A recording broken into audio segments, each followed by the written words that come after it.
A survivor of domestic abuse has called for stronger jail terms for perpetrators of violence after she suffered strangulation at the hands of her ex-partner.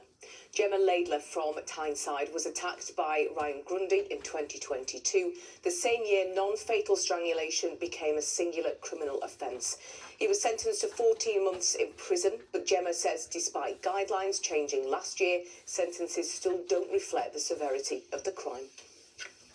I don't think non-fatal strangulation should be non-fatal strangulation. I think it should be attempted murder, because you've got two goals, and that's to stop the person from breathing and to instill the fear in them that they're going to die.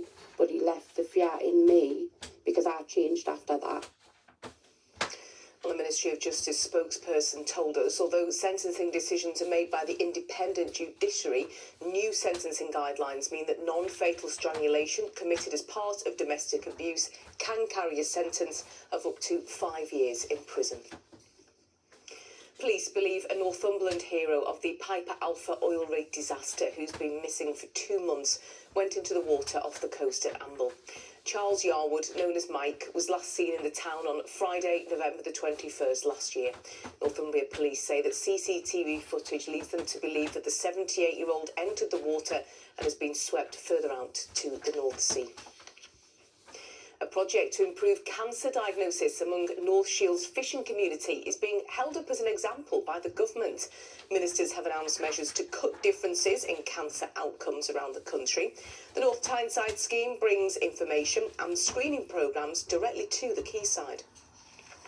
Early cancer screening is a must, not leaving it until it's either stage 3 or stage 4.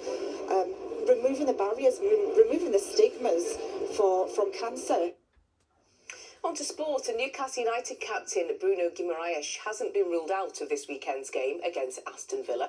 The Magpies skipper limped off with an ankle injury in the Champions League this week, but he could be fit to face an Aston Villa side that Eddie Howe rates very highly. They've gone on a really, really good run, which, as we know, is very difficult to do in the Premier League. It's the hardest thing, and they've been able to do it, and it's elevated them into a great position. So, full credit to him and his players. And that is all from the Lunchtime team for now. I'll be back with our main news programme at 6 o'clock tonight with Johnny. We hope you can join us then.